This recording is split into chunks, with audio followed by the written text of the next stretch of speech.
in color. This is the CBS Evening News with Walter Cronkite and Russ Hodge in Memphis, Tennessee, Dan Rather in New York, Bernard Kalb in Saigon, Marvin Kalb in Wellington, New Zealand, and Bert Quint in Quezon, South Vietnam.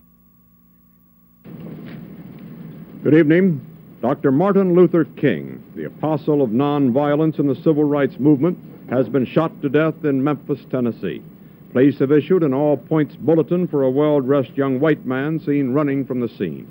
Officers also reportedly chased and fired on a radio-equipped car containing 2 white men.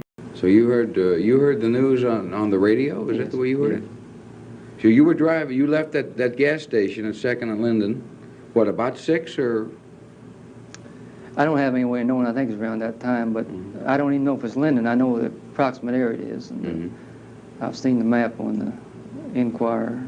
And you were going back to pick up this man that you say is Raul? No, I just waiting the car back. So you heard all this confusion, turned and flipped on the radio. They said Dr. King's been shot. Did you think you were set up at that point? No, I was headed toward New Orleans when I had the radio on. I used to keep the radio on. I think I didn't have too strong feelings about the shooting.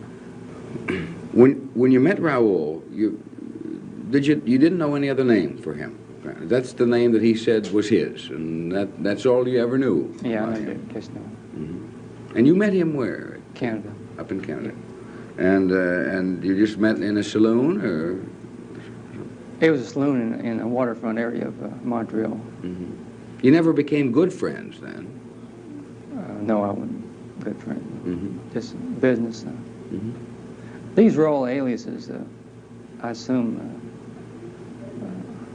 You don't think Raul was a real name at all then? Huh?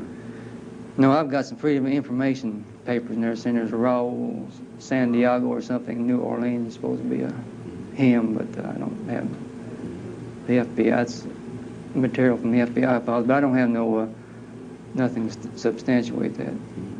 So you think their mind was made up when they got you? Well, it had to be made up. They couldn't. Well, I don't know if there's any penalty for extraditing someone fraudulently or not, but I think I can see their legal point where they've got to stick with their story.